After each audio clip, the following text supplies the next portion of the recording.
Hello and welcome everyone. आज के इस वीडियो लेक्चर में हम बात करेंगे particularly subject farming based livelihood system के एग्जाम पॉइंट ऑफ व्यू से पूछे जाने वाले क्वेश्चंस। बेसिकली इसके प्रीवियस वीडियो लेक्चर्स में हम इस सब्जेक्ट के सिलेबस के अकॉर्डिंग हर टॉपिक को कवर कर चुके हैं। आज के इस वीडियो लेक्चर में हम देखेंगे कि आपके जो एग्ज़ाम्स रहने वाले हैं उनमें क्या क्या टॉपिक्स पूछे जाने के चांसेस ज़्यादा रहेंगे। देखो, सबसे पहले आपके एग्ज़ाम में क्वेश्चन पूछे जाते हैं डेफिनेशंस। वैसे तो देखो, कोई भी क्वेश्चन जो है वो आपके सिलेबस के किसी भी पर्टिकुलर टॉपिक से उठाया जा सकता है, लेकिन हम आज के इस वीडियो लेक्चर में इस चीज़ को समझने की कोशिश करेंगे कि जो पेपर होगा वो किन क्वेश्चंस के इर्द गिर्द रहेगा, कि सबसे ज़्यादा इंपॉर्टेंट चीज़ें क्या हैं।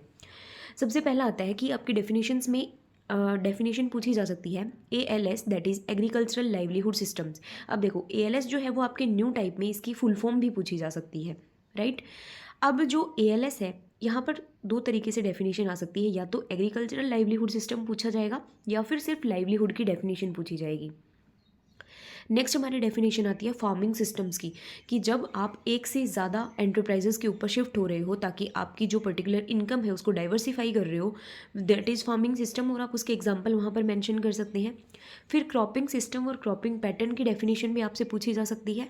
Next agro forestry system. देखो, एग्रो फॉरेस्ट्री सिस्टम के अंदर हमने बहुत सारे टाइप के सिस्टम्स पढ़े से, जैसे agri horti system, agri pastoral system, ठीक है। तो ये इन पर्टिकुलर का एक का नाम भी, कि एग्री हॉर्टी सिस्टम क्या होता है, जिसमें आप एग्रीकल्चरल क्रॉप्स के साथ साथ हॉर्टिकल्चरल क्रॉप्स को भी ग्रो करते हो, या हम बोल सकते हैं कि हॉर्टिकल्चरल ट्रीज़, अगर आप वेजिटेबल नहीं लगा रहे हो तो ट्रीज़ के साथ में फिर वहाँ पर इंटरक्रॉपिंग हो सकती है पर्टिकुलर एग्रोनॉमिकल क्रॉप्स की। तो ये एग्री हॉर्टी पर्टिकुलर सिस्टम हो गया। तो इस तरीके से आपको वहाँ पर डिफाइन करना है।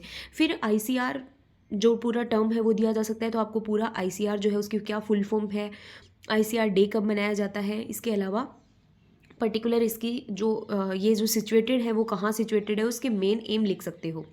फिर नाबार्ड के बारे में पूछा जा सकता है, तो नाबार्ड डे कब मनाया जाता है, नाबार्ड की फुल फॉर्म क्या है, और इसके क्या मेन जो ऑब्जेक्टिव्स हैं, या ये मेन क्या काम करता है, वो आप लिख सकते हैं। नेक्स्ट, क्लाइमेट या क्लाइमेट चेंज से रिलेटेड क्वेश्चन, या तो आपको क्लाइमेट चेंज लॉन्ग क्वेश्चन में भी देखने को मिल सकता है, या फिर आपको क्लाइमेट और क्लाइमेट चेंज की डेफिनेशन पूछी जा सकती है। नेक्स्ट, एग्रीकल्चर, बहुत सिंपल सी डेफिनेशन है कि एग्रीकल्चर क्या होती है, आपको मेंशन करनी है कि प्रेजेंट टाइम में एग्रीकल्चर का मीनिंग सिर्फ क्रॉप्स की रियरिंग ही नहीं है, बल्कि इसके अंदर अलाइड सेक्टर्स जैसे कि एक्वाकल्चर, सेरीकल्चर, एपीकल्चर, इन सबको भी इन्वॉल्व किया जाता है। नेक्स्ट आते हैं एग्रोक्लाइमेटिक जोन्स। देखो, एग्रोक्लाइमेटिक जोन्स वैसे तो एग्रोनॉमी और मेट्रोलॉजिकल पॉइंट ऑफ व्यू से काफ़ी इंपॉर्टेंट होते हैं, लेकिन क्योंकि यहाँ पर एग्रोक्लाइमेटिक जोन्स की बहुत अच्छे से बात की गई है, एक ब्रॉड टॉपिक दिया गया है, तो आपको एग्रोक्लाइमेटिक जोन्स का क्वेश्चन जो है वो मिड क्वेश्चन में भी देखने को मिल सकता है, और डेफिनेशन भी इनकी पूछी जा सकती है। तो आपको कितने नंबर ऑफ क्लाइमेटिक जोन्स हैं राजस्थान में भी, और आप इंडिया के परस्पेक्टिव में भी वहाँ पर बता सकते हैं। फिर एक बार हम बात करते हैं लार्ज क्वेश्चंस की, जो आपके सबसे बड़े जो क्वेश्चंस आते हैं, उसमें देखो आपको ALS और इसकी अप्रोचेस देखने को मिलेंगी। अगर आपको ALS और इसकी अप्रोचेस लार्ज क्वेश्चन में नहीं देखने को मिलेंगी, तो फिर जो 2 या 3 नंबर के क्वेश्चंस आते हैं वहाँ पर आपको ALS और उसकी अप्रोचेस देखने को मिलेंगी। और इसके बाद में फार्मिंग सिस्टम और उसके कंपोनेंट्स के बारे में। अब देखो, ये थोड़ा सा है, अगर उनको फार्मिंग सिस्टम एक बहुत शॉर्ट फॉर्म में पूछना होगा तो वो फार्मिंग सिस्टम और उसके कंपोनेंट्स को 2 नंबर में पूछेंगे, पर ज़्यादातर फार्मिंग सिस्टम के लार्ज क्वेश्चन आने के चांसेस रहते हैं। तो फार्मिंग सिस्टम क्या है, इसके क्या पर्टिकुलर कंपोनेंट्स या टाइप्स जो कंप्लीट दे रखे हैं, हमने प्रीवियस वीडियो लेक्चर्स में इसको कंप्लीट किया, अगर आपने नहीं देखा है तो आप प्लेलिस्ट में जाकर चेकआउट कर सकते हैं। फिर एक यहाँ पर लार्ज क्वेश्चन बनता है, role of farming based livelihood enterprises in 21st century. देखो, अगर किसी भी पर्टिकुलर सिलेबस में किसी भी सब्जेक्ट के 21st सेंचुरी की किसी चीज़ की बात हो रही होगी ना, इट मीन्स कि वो आपको न्यू टेक्नोलॉजीज़ को पूछना चाह रहे हैं कि इस प्रेजेंट टाइम में क्या एनहेंसमेंट देखने को मिला है उन चीज़ों को यूज़ करके। तो एग्रीकल्चरल लाइवलीहुड एंटरप्राइजेज या फार्मिंग बेस्ड लाइवलीहुड एंटरप्राइजेज का 21st सेंचुरी में क्या रोल रहा है, वो कितने पर्टिकुलर लोगों को इनकम प्रोवाइड करवा रहा है, कितनों को लाइवलीहुड प्रोवाइड करा रहा है, तो ये इंपॉर्टेंट क्वेश्चन है।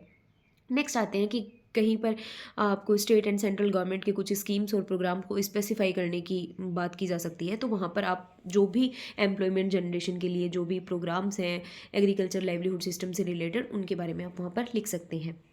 फिर नेक्स्ट क्वेश्चंस आते हैं कुछ वो जो जो आपके 2 नंबर में पूछे जाते हैं। सबसे पहला तो वहाँ पर रिस्क एंड सक्सेस फैक्टर्स देखो, इकोनॉमिकल फैक्टर्स भी हो सकते हैं, एनवायरमेंटल फैक्टर्स भी हो सकते हैं, जितने भी हमने डिस्कस किए थे उनके अगर आपको 2 नंबर में पूछा जाता है तो नाम ही काफ़ी होंगे। तो रिस्क और सक्सेस फैक्टर्स पूछे जाने के चांसेस हो सकते हैं, या फिर ट्रेडिशनल और मॉडर्न फार्मिंग सिस्टम जो है, या तो उसके टाइप्स या तो उसके उस इन दोनों टर्म्स के अंदर डिफरेंस आ सकता है। और फिर नेक्स्ट आते हैं फार्मिंग सिस्टम के कंपोनेंट्स के बारे में, यहाँ पर भी 2 नंबर में पूछा जा सकता है। अब देखो पर्टिकुलरली ये था पूरा सिलेबस जो कि एक हम बोल सकते हैं ब्रॉड वे में, यानी कि आपका जो पूरा सिलेबस जो है वो इन्हीं टॉपिक्स के बारे में बार बार बताता है। बाकी तो फिर कुछ क्वेश्चंस ऐसे भी रहते हैं जो थोड़े डीप में पूछे जाते हैं, तो उसके लिए फिर आपको पूरी जो क्लासेस हैं, पूरे जो लेक्चर्स हैं वो याद रहने चाहिए। बाकी एक्सपेक्टेड है कि इन्हीं चीज़ों से रिपीटेटिवली या थोड़ी सी लैंग्वेज चेंज करके इन्हीं चीज़ों से क्वेश्चंस पूछे जाएंगे।